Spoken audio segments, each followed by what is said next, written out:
আসসালামু আলাইকুম। আপনারা দেখতে পাচ্ছেন মুন্সিগঞ্জ জেলার লোহজং থানা কলিকাতা ভিক্তা পাম্পে বাসের অনেক লম্বা সিরিয়াল লেগে গেছে। তেল পাইতেছে না, প্রচুর সিরিয়াল, ঠিক আছে, অনেক বড় লম্বা সিরিয়াল লাগিয়ে দিছে। বাস আমাদের এলাকায় যে বাসগুলো চলে, ইলিশ আর গানচিল চলে, দুইটা পরিবহন আমাদের এলাকায় চলে। ফাঁকে ফাঁকে অন্য অন্য সাইডের মারও কয়েকটা বাস আছে এই জায়গায় তেল ভরার জন্য। যে ট্রাক বাস বুস সব ইয়েছে, তেলেরই ঢুকছে, এই যে তেল নিতে আছে বাসে, ঠিক আছে। বাস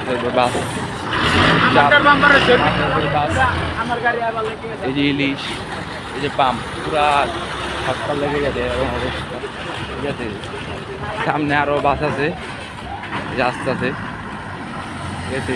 প্রচুর প্রচুর জাম, এই যে সব বাস আস্তে আস্তে আপেছে, তেল দেওয়া শুরু করছে। আজকে সারা রাইতে তেল দিতে প্রচুর চাপ, দেশের যে পরিস্থিতি, ঠিক আছে। এবার সরকারের দোষ দিব নাকি, যেটা তেল আছে ওই জায়গায় সমস্যা। সরকার বলে আমাদের স্টকে প্রচুর পরিমাণ তেল আছে, কারণ তেল গেল কোথায়? তেল পাইতেছে না, মানুষজনের ভোগান্তি, ঠিক আছে। বাসওয়ালারা 10 টাকা 20 টাকা বেশি তেল ভরতেছে, বেশি ভাড়া চলে, যাত্রীদের সাথে ঝগড়া লেগে যায়, যাত্রী উল্টাপাল্টা কথা বলে। কী বলবো আর ভাই, দোষ কারে দিব, সরকারের দিব নাকি কারে দিব বুঝতে পারতেছি না। আপনারাই বললেন দোষ কার এই জায়গায়, ঠিক আছে। অনেক বড় জাম লাগছে। এই যে এটা লাস্ট বাস, প্রায় 70টা 80টা বাস তেলের পাম্পে তেল নেওয়ার জন্য ভিড় করছে কলিকাতা পাম্পে, বুঝছেন। বাস শেষ। বাংলাদেশের অর্থনীতির যে পরিস্থিতি, ঠিক আছে, নতুন সরকার আইছে, সরকার কী করতেছে আমরাও জানি না। সরকারের প্ল্যান কি? অন্য দেশে, আমি তো মালয়েশিয়া থেকে গেছি, আমি জানি বিদেশের বাইরের দেশের কান্ট্রিগুলো কীভাবে সরকার নিয়ন্ত্রণ করে। মালয়েশিয়ার তেলের দাম প্রচুর কম, 1 লিটার তেলের দাম 2 টাকা 50 পয়সা, ঠিক আছে, যা বাংলা টাকায় প্রায় 90 টাকা কিংবা 80 টাকার মতন আসে, ঠিক আছে। এরকম এরকম হবে। তারপর ওই দেশের অর্থনীতিতে আগায় না, কারণ দেশের একটা অর্থনৈতিক হারিল যানবাহন চলাচল। আপনি যেহেতু তাড়াতাড়ি আপনার গন্তব্যে যেত তাড়াতাড়ি মালটা পৌঁছে যাবেন, তত অর্থনীতিতে তত প্রভাব হবে, তত উন্নত হবে অর্থনীতিতে। চলাচল যদি বন্ধ হয়ে যায়, আমদানি এক দৃষ্টিতে দেশের ভিতরে যদি যান চলাচল বন্ধ হয়ে যায়, তাহলে দেশের অর্থনীতি বহুত ঘাটতি পড়ে যাবে। এই ঘাটতি পূরণ করতে সরকারের প্রায় অনেক বছরও লাগতে পারে, ঠিক আছে। বাইরের কান্ট্রিতে আর কিছু না হোক, রাস্তাগুলো বানাইছে তারা, তাদের যাতায়াত সহজ করছে, তাদের চলাফেরার যে তাড়াতাড়ি যাওয়া যায় সেরকমভাবে রাস্তা তৈরি করছে। যেরকম আমাদের এই জায়গা থেকে কক্সবাজার যেতে প্রায় 8 থেকে 9 ঘন্টা লাগে, আর 8 ঘন্টার ভিতরে কক্সবাজার আপ ডাউন দেওয়া যায় বাইরের কান্ট্রিতে। এত দূরে যে আপ ডাউনও দেওয়া যেতে পারে। সকালে গেলে বিকেলে আপনি আবার আপনার গন্তব্য করবেন। 400-500 কিলো এত সহজে জায়গা, এত তাড়াতাড়ি যায়, আবার চলে আসতে পারে। রাস্তাগুলো এত ফ্রি। সবাই আমাদের ডিস্ট্রিক্টের যে রাস্তা, কক্সবাজার বলেন, কক্সবাজার কুমিল্লা বিশ্ব রোড পার হওয়ার পর চট্টগ্রাম ওই দিকে 1/1 রোড পরে যাওয়ার পর দেখবেন সিঙ্গেল রোড।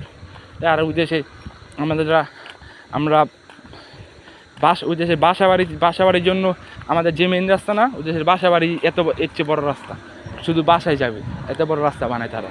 আর আমাদের দেশে রাস্তা যেত পারে ছোটো করে চিপা করে যানজট লাগানোর জন্য। এই যে আমাদের ঢাকা গুলিস্তানে নাজমিন ফুটপাথগুলো জায়গায় জায়গায় মিরপুর কত ফুটপাথ হয়েছে, ঠিক আছে। এই ফুটপাথের প্রায় অর্ধেক রাস্তা খেয়ালে, এই যে কারণে যানজটটা লাগে। এই ফুটপাথগুলো যদি উঠান যেত তাহলে দেশের জন্য অনেক ভালো হতো, চলাচলের জন্য যানজট কম লাগতো আর কি, আমার মতে, ঠিক আছে। এবং সবাই ফুটপাথগুলো কিন্তু উঠে যাচ্ছে না, এটা আমি জানি না সরকার এটার কাজ কবে শুরু করবে, ঠিক আছে। ফুটপাথ হবে, রাস্তার ভিতরে ফুটপাথ থাকবে, কোনো রাস্তা ছাইরা রাস্তার অপর সাইডে নাম জানি যে মানুষ হাঁটাচলা করে, বাংলাদেশে যে মানুষ হাঁটাচলা করে ওই জায়গায় ফুটপাথ দিয়ে দিয়েছে, ঠিক আছে। দোকানপাট করে ভরে হালাইছে। কী বলবো ভাই, কিছু বলার নাই আর কি। আমি বলবো আমাদের দেশ উন্নত করতে হলে আগে রাস্তাঘাট করতে হবে, ঠিক আছে? যত সুন্দর রাস্তা হবে দেশ এত সুন্দর হবে, ঠিক আছে?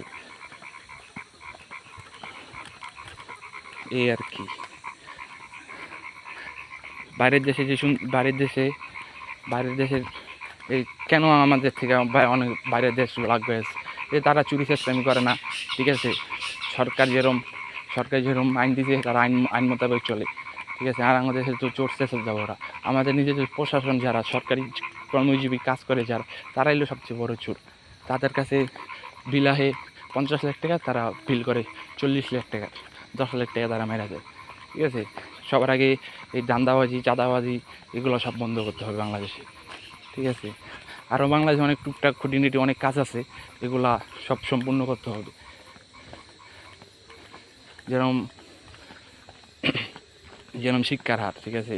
আমাদের এখন শিক্ষার যে পরিস্থিতি হয়েছে, ঠিক আছে? ভালো করে আগে আমরা যখন পড়ালেখা করতাম, স্যারেরা, ঠিক আছে, ঘাট দিত করো কইরা, ঠিক আছে?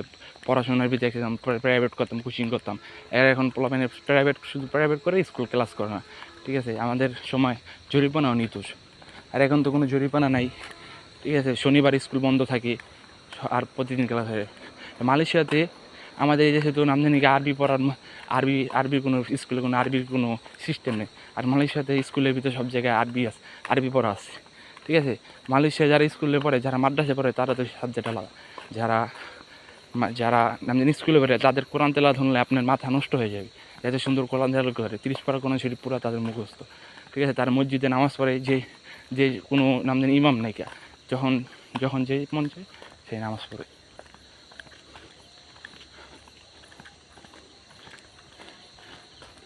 যখন যার মন চায় সেই জামাতে নামাজ পড়ায় দেয়, কোনো সমস্যা হয় না, ঠিক আছে? আর আমাদের দেশে তো 5 ওয়াক্ত নামাজ 5 জন পড়ায়, একজন পড়ায় না, ঘুরে পড়ায়। আর আমাদের দেশে তো কোরআন শিক্ষা তো নাই, ঠিক আছে, স্কুলের ভিতরে। আর যা হবে যে বইয়ের ভিতরে যেই নামজনিক ওই ইতিহাস দিতেছে, এরকম ওই ভ্যালু নাই। আমাদের সময় যা ইতিহাস দিছে তার একটা অর্থ আসলে, এখন কোনো অর্থহীন তারা হয়ে গেছে। তারপর আমাদের সাথে মাদক মুক্ত দেশ করতে হবে, মাদক মুক্ত দেশ, ঠিক আছে? এখন তো জায়গায় কী বলবো, আর আমাদের এইদিকে এখন জায়গায় নেশা, ঘরে নেশা হয়ে গেছে, পরিস্থিতি এরম হয়ে গেছে দেশে, ঠিক আছে? দেশের আগে বাইরের দেশেও তো নেশা পানি করে মানুষে, আলাদা সাইড দেওয়া যায়। সরকারের যদি নেশা বন্ধ না করতে পারে, তাহলে তারা একটা জায়গা দিয়ে দেব, এই জায়গার ভিতরে সব নেশা পানি চলবো, ঠিক আছে? সরকার বলার মতো থাকবো না, ভেট নিব সরকারে, এরকম একটা স্থান করে দেব, তাহলেই তো হয়ে যায়। এবং জায়গায় কোনো অবৈধভাবে চোরাইভাবে কত ব্যবসা করতেছে, নামি নেশা আবার অনেকে ডিবি পুলিশ, তারপর আর্মি সেনাবাহিনীরা টহলে অনেক মানুষের গ্রেপ্তার করে, অনেক নামজনকে নেশা জাতীয় জিনিস নাস্ত করে, ঠিক আছে? করার পর ওই নেশাগুলো কী করে তারা, ঠিক আমি বলতে পারি না, তারা নষ্ট করে ফেলে নাকি নামজনিকে তারা আবার এগুলারে সিস্টেম মতন তাদের মাধ্যমে কিছু করে। 3 নম্বরে আমাদের দেশে তো মেট্রো রেল, আলহামদুলিল্লাহ ঢাকা থেকে মেট্রো রেল চলাফেরা হইতেছে, ঠিক আছে? আমাদের দেশে আরেকটা কাজ আছে, বিদ্যুৎ সুবিধা। এরম বাইরের দেশে নামজনিকে মালয়েশিয়াতে গেছি আমি, যে কদিন দেখছি আমার মনে হয় না 1 সেকেন্ডের জন্য কারেন্ট চলে গেছে। আর আমাদের দেশে তো গরমের কালে লোডশেডিং লেগে যায়, ঠিক আছে? বিদ্যুৎ সরবরাহটা এটাকে স্ট্রং করতে হবে, এটার দিকে সরকারের পারিশ্রমিক দিতে হবে, সরকারের এটার দিকে টেক কেয়ার করতে হবে সরকারের, ঠিক আছে? এই আর কি। আসসালামু আলাইকুম। যা বলুন।